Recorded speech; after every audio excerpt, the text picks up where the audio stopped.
Okay. Hi there. I'm going to go ahead and start. So my name is Kerry Townsend. I'm the library coordinator for Columbia Public School. You know, I think because I'm standing by the microphone, it sounds really loud. I'm the library media coordinator for Columbia Public Schools in Columbia, Missouri. So today, when we go to the next slide, you'll be able to see this presentation. This is covered, well, maybe it won't cover it up. Hold on. Kerry Townsend, Library Media Coordinator for Columbia Public Schools in Columbia, Missouri. Today, I'm going to show you some things that are free and connected between Sora, which is an ebook and audiobook platform, and TeachingBooks, which is teachingbooks.net, which is a great resource for finding resources to go along with the materials you already have in your schools. And Nick, do you want to introduce yourself? You're going to pop in and add some things. They might want to know you. I'm really honored to have Kerry talk about teaching books. I started this about 23 years ago with the idea of what happens if everybody meets an author when they're reading a book. How can we uplift everyone's relationship to that text? And so teaching books is all about resources that are uplifting everyone's connection to the book. And then Sora is the book. But now we're working to build those together. So for the first time ever, we have uplift materials with the book in the same place. And Kerry has some marvelous ideas about this. And I'm so honored to have her just share what she saw, which is just the best honor in the world to have a professional like this, like any of you, talking about something that's so meaningful to you. So I'm really honored that you guys are here. And thank you, Kerry. And I'll chime in if there are things that seem relevant, but I'm sure whatever she says is going to be really relevant to what you understand. Thank you. Thanks. Okay. So if you want this presentation, it's very simple. There are only about 10 slides, but if you want it, here's the QR code and then the URL. Okay. Columbia Public Schools has access to teaching books through the state library. So the Missouri State Library pays for this for all students, teachers, and actually every citizen of Missouri. So anybody can create an account and use this to find books to read with their children. If you're homeschooling, if you're in a public school, if you're in a private school. So you might check with your state consortium to see if you also have free access to teaching books. We provide access through ClassLink. ClassLink is our authentication tool in Columbia Public Schools, but I know you can use Clever. I think you can log in with Google, but there are a lot of different ways to provide access to teaching books. We have Sora. So we have been a Sora user when it was Overdrive. You know, that's still the parent company, but we've used lots of different versions of this. Libby is the public library version of Sora, if you've used that through your public library. I think we've been a user for about 10 years now. So we've been building a collection for a long time. We started out with an initial grant. We were opening one-to-one high schools. We felt this was the best and most consistent way to get access to digital reading resources. So all of our K-8 students have an iPad, 9 through 12, it's a laptop. Students use it on their phone a lot in high school, to be honest. We have a lot of audiobooks in our older grades. They log in through the ClassLink portal and get access to Sora. But if they use the app directly on their iPad, they just log in with the same username and password. So they can download the books for offline reading. That's really important to us. We don't buy any audiobooks and ebooks unless it's available for offline reading, because we don't want to assume that everyone has a network access at home. We upload our MARC records into our Destiny Follett catalog. We have a collection that's a district collection. We also have individual collections in each building. So our media specialists can choose what books they want to buy specifically for their school in Overdrive. Okay. And we talked about this at the beginning, like we can determine what books are available for what students. So it's not just one really big collection. Like elementary students get access to the elementary books that we choose for them to have access to. Same for middle school, same for high school. We also have a connection with Daniel Boone Regional Library, which is our public library in town, and students log in once and then they see those books as well. So it's, you know, extending our collection like a great deal, but that this access follows that too. So elementary kids get the Daniel Boone elementary books. Like we did not really promote the digital library with the public library until this was in place, because we couldn't be sure the books they were getting access to were the things we wanted them to read. Okay, so today I'm going to talk a little bit about the combined promotional power of ebooks and audiobooks and teaching books. So you know this because we go to a library, we see books sitting on shelves, but you can't touch an ebook or an audiobook. So helping kids figure out how to find those books is as much a part of the purchasing of the book as anything. Like you can have a great collection, but if they can't get to it, then what's the point? So the teaching books has been a great way for us to do that. So if you have this presentation, you wanted to go to these QR codes, you could see that I made a teaching books collection of Jason Reynolds books for John Warner Middle School. So here are the resources that I can use as a teacher or as a reader about Jason Reynolds as a writer.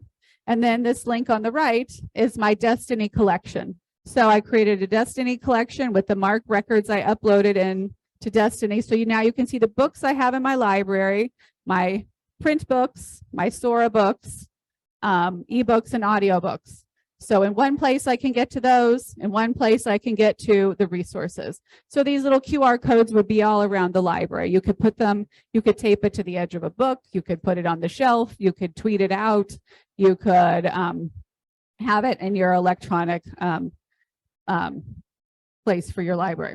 So has anybody done this before? I feel like this is a pretty common practice. Is anybody a librarian, or is anybody using this? Would you add to that? Have you done anything like this with your library as a way to promote your resources? So she said she might take something as small as an author interview and then attach that to a book. So you can have as many resources or as narrow few resources as you want. There are lots of possibilities with teaching books. Okay, and was there another one? Did you have an idea? Did someone else? Okay. All right, so that's how we are using these things together to promote the untangible ebooks and audiobooks. So TeachingBooks has provided resources to Sora users so you can try them out even if you don't have a TeachingBooks collection. So if you go into TeachingBooks, and I'll show this live in just a minute. If you go into Sora, and you scroll down to the bottom, there'll be a place that'll say extras, and then you'll see TeachingBooks. So if you click on that, okay, then you can click on a button that says visit TeachingBooks. I did this once and my connection was made, and then it was always there on my computer. So if you do this one time, it will set up your connection between Sora and TeachingBooks. So once I'm in there, this is what it looks like for me. So this is the free version of TeachingBooks that comes directly through the Sora app. So once the resource is selected, you can narrow the list by age group. So notice I could narrow it over here. I could filter.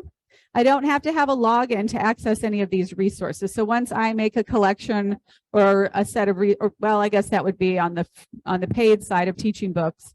But in this part, I could go to any of these resources, grab a link, and then use it to promote some of my ebooks and audiobooks. And then your resource type is selected automatically once you've clicked on it. And I'll show you what that looks like in a minute. So for example, if in this free version, I wanted to highlight the read along audiobook performances. Oh, okay. Sorry. Okay.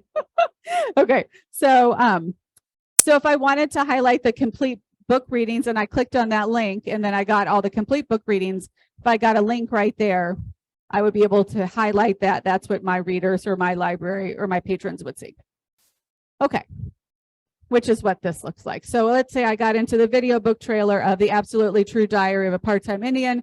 This is what I wanted to use to promote my resources. I would grab this link right here. That's a permalink. It's not going to expire. You can make a QR code with it if you're in the Google Chrome browser or really anywhere you want to use it. So here's an example, like if you wanted to stick those cards on your shelves in your library or tape them to the corner of the book, or tweet them out, or put them on your webpage, or any of the places your students might be looking for reading resources.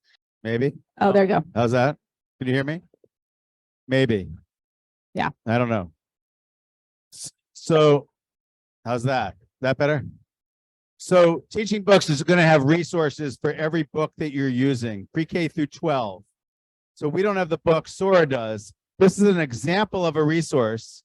And everything we do can then be shared. You can embed it into your Schoology, your Canvas, You can embed into Google Classroom. You can do a QR code flyer. You can do a shelf talker. The whole point is to uplift what you're doing. So a video book trailer like this can then automatically be distributed to anyone you want.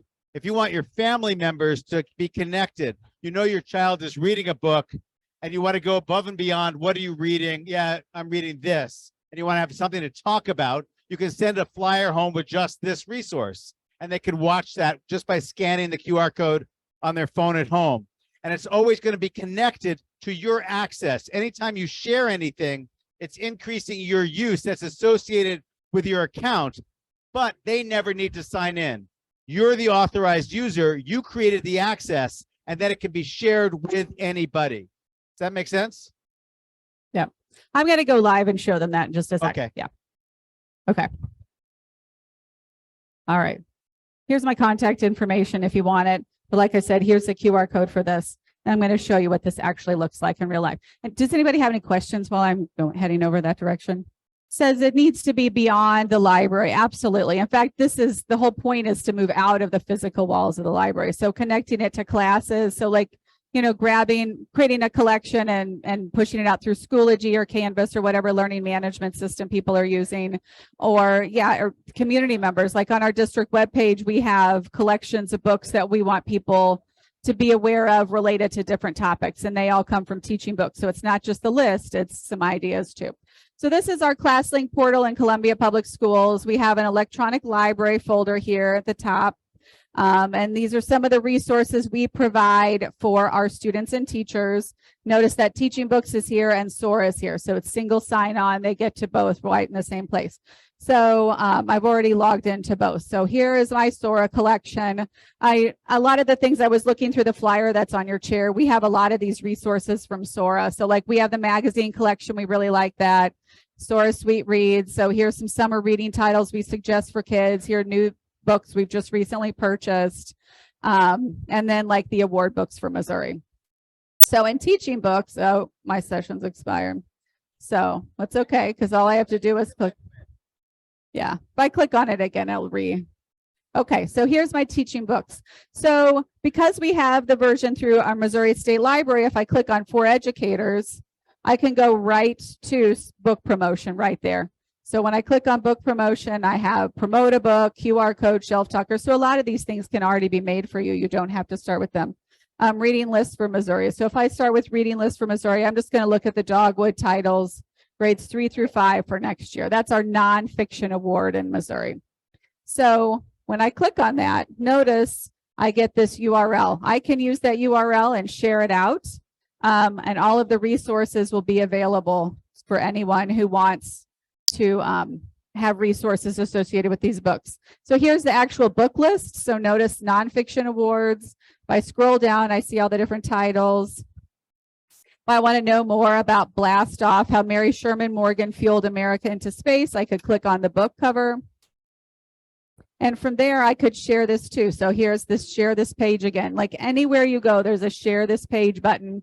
No one has to be logged in. Once you click share this page, they just go to the resources. I think that's what's nice. A lot of our databases, you know, there are all these different levels of how you log in, and this there is not. You get the link and it takes them right there. So I have video book trailers.